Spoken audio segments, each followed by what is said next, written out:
Ако имаш деца един ден и ги възпитаваш по този начин, най-вероятно, ако имате момичета, ще искате все пак те да работят някаква Аз работа, моето момиче ще го възпитам да си запази стойността колкото може, че да се хване с най-високостойностен мъж, който може, а не да ходи да си прави сама парите и после на 30 с чури с кой да е. Защото повечето мъже търсят млади и красиви. Трета класа е 95%. Тази цялата трета класа 95% естествено, че иска двамата бутат заедно, за да могат да оцелят. Нормално. То затова е измислено семейството, нали? Не, затова е измислено семейството. Това е семейството, измислено за да работят и двамата като една единица. Семейството не е измислено да работят двамата.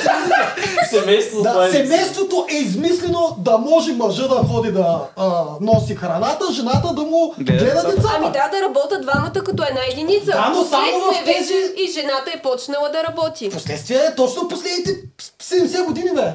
Ами добре, и какво? Това е по-малко от 0,00001%. Добре, ма ти живееш в това време, не живееш в предните... Съгласен съм, че ние сме се променили, ние сме се променили. Ако не сте се променили и живеете с това, мисля, преди 70 години, това, което ти е заложено природно, ето тук не се е променило от хиляди ние казваме това, но не е никакъв сексизъм, когато вие казвате нашата амбициозност. Та амбициозност обаче останала от еволюцията, нали? Коя амбициозност? Нали не е нямало в еволюцията? Да, ще дам един елементарен пример.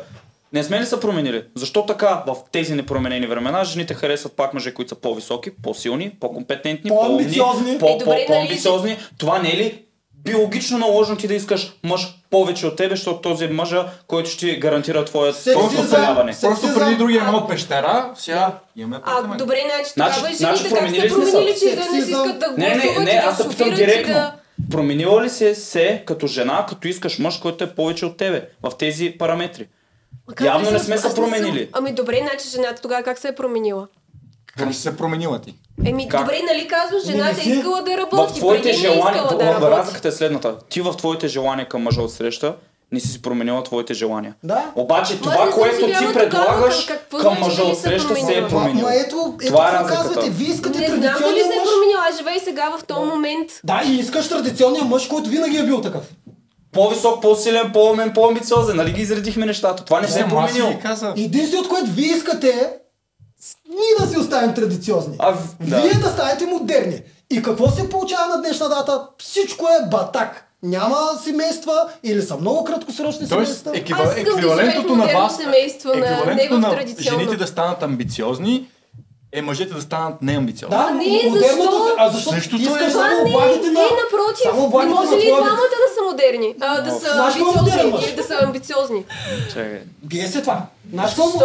Аз го обясниха, но няма повтарям се. Тоест според вас има точно определена амбициозност, която може да има в едно семейство. Тя се разпределя или към жена, или мъжа. Виж сега, пак ще го кажа и казах преди малко. Това, което ти търсиш към един мъж и повечето жени търсят към един мъж, не се е променило. Добре. Но това, което жената предлага към мъжа, което той всъщност търси, се е променило. И вие го наричате сексизъм. Много по-малко жени предлагат това, което мъжествените мъже, които искате, предлагат. Да. Обаче ние, което предлагаме, не се е променило, защото пак искате същите неща.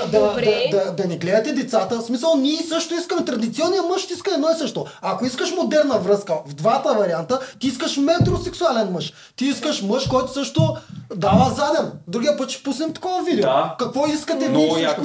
Не съм съгласна. Знам, че не си съгласна. Ти искаш традиционен мъж в своята модерна представа. Искам специфично да ми кажеш с кой не си съгласна. Не съм съгласна, че ако жената е амбициозна, мъжът трябва да дава на заден и да не е амбициозен. Защо тогава обратния вариант съгласна ли си? Когато чакай, мъжът да не е амбициозен. Философски съм съгласна всеки да има каквато връзка иска. Просто не смятам, че съгласна ли си мъжът да не е амбициозен?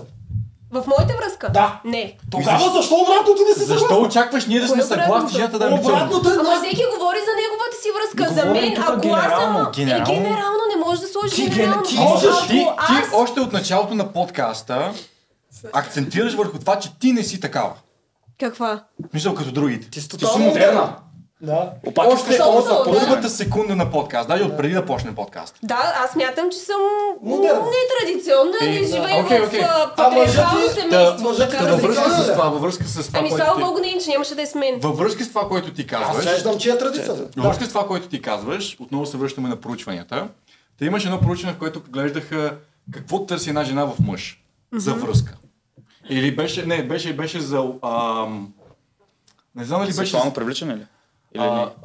Не спомня ли беше за връзка или като цяло беше за социалните, дейтинг апс.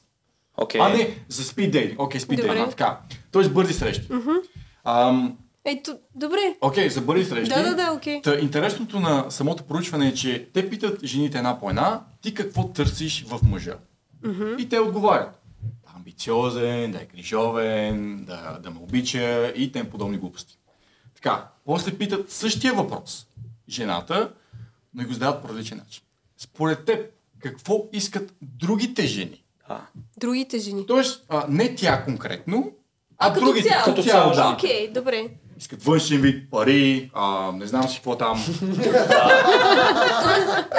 какво искаш да кажеш. И все пак... Аз съм различна. Не разбирам защо, ако аз съм амбициозна, мъжа ми трябва да не е амбициозна. Само да довърша. Жените го казват това. И в последствие от дейдинг такова, от спид дейдинга, установяват резултатите. Нали, коя жена с кой си отишла и какво е намерила, нали, в него. Че да си тръгне с него и той да му даде номер. И знаеш какво се оказва? И в спид дейтинга, че външния вид се оказва.